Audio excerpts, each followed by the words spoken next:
saya Umar Ali dari jurusan Bahasa dan Sastra Arab dengan NIM 2311010030. Saya akan menjelaskan materi tentang Islamisasi di Indonesia dengan batasan masalah yang pertama adalah teori Islamisasi Indonesia, yang kedua adalah saluran dan cara proses Islamisasi Indonesia, yang ketiga adalah fase proses Islamisasi Indonesia. Yang pertama adalah teori Gujarat. Teori Gujarat ini beranggapan bahwa agama Islam dan kebudayaannya dibawa oleh Gujarat India pada abad ke-13 Masehi. Yang kedua adalah teori Persia. Teori ini tercetus karena pada awal masuknya Islam ke Indonesia di abad 13. Ajaran-ajaran yang di Persia adalah tabut di Padang Pariaman dan tabut di kota Jambi. Yang ketiga adalah teori Cina. Teori Islam berkembang di Nusantara berasal dari para perantau Tiongkok. Masyarakat Tiongkok sebenarnya sudah memiliki hubungan erat dengan masyarakat Indonesia. Jauh sebelum Islam dikenal di Indonesia, pada masa Hindu Buddha, etnis Tiongkok telah bergaul dengan penduduk Indonesia melalui perdagangannya. Yang keempat adalah teori Arab. Dalam teori Arab dijelaskan bahwa Islam sudah masuk pada abad 7 Masehi yang dibawa oleh para pedagang-pedagang dari Arab. Saluran dan cara penyebaran Islam di Indonesia. Yang pertama adalah saluran perdagangan. Saluran perdagangan ini sudah ada muncul pada abad ke-7 dan sampai 16 Masehi di Selat Malaka. Yang kedua adalah saluran perkawinan. Saluran ini adalah penyebab runtuhnya, bisa dibilang runtuhnya kerajaan-kerajaan sebelum Majapahit, Sriwijaya, ini melalui perkawinan ini. Yang ketiga adalah pendidikan. Islam dikenal dengan ajaran-ajaran nilai-nilainya yang ajaran-ajaran nilai yang luhur, yang berbangsa dan budi pekerti.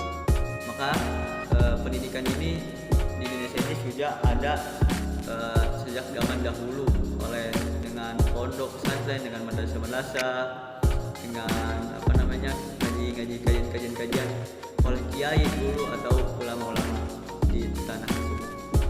Yang keempat adalah tasawuf. Pada saat itu sangat efektif dan mampu mengadaptasi, mendiseminasi dan mempercepat penyebaran Islam dalam masyarakat umumnya dan dalam lingkungan kerajaan khususnya. Tasawuf ini juga bisa menyebarkan Islam di Indonesia. Kayak mitos-mitos, kayak kolomah-kolomah para wali, bisa itu Islam menyebar di Indonesia. Yang keempat, melalui seni dan budaya. Para wali di Indonesia ini tidak jarang juga untuk melakukan memasuki seni-seni dan budaya di Indonesia ini. Terutama seperti di Jawa, seperti di Sumatera, banyak sekali kalau kita mempendalaminya, banyak budaya-budaya di sini dimasuki oleh agama Islam. Tiga adalah fase-fase Islamisasi di Indonesia. Fase yang pertama adalah fase pengenalan Islam. Islam sudah dikenal pada zaman sahabat di Indonesia. Akan tetapi di Indonesia ini masyarakatnya belum mengenal Islam.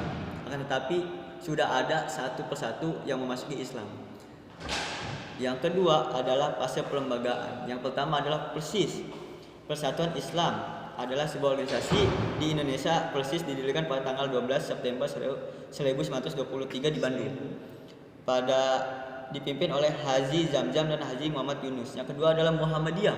Muhammadiyah merupakan organisasi muncul pada tahun 18 November 1912 Masehi. Yang ketiga adalah organisasi Nahdlatul Ulama NU. NU ini dikenal dan terbesar nomor 1 di Indonesia. Didirikan pada tanggal 16 Rajab 1344 Hijriah. Yang ketiga adalah fase pengajarannya. Pada awal abad ke-20, madrasah-madrasah dan pesantren sudah didirikan oleh kiai-kiai dan ulama-ulama pada abad ke-20. Yang ketiga adalah fase pembaruannya. Fase dengan adanya ormas-ormas Islam di Indonesia ini yang muncul, yang didirikannya, itu udah ada menyebarkan pembaluan Islam dan pemulihannya, terutama pada Kiai Dahlan, Kiai Hasyim Asy'ari, Gus Dur, dan banyak lagi. Oke, sekian dari saya, kurang lebih mohon maaf atas kesalahannya. Kurang dari saya, kalau kelebihan dari Allah. Wabillahi taufiq wal hidayah. Wassalamualaikum warahmatullahi wabarakatuh.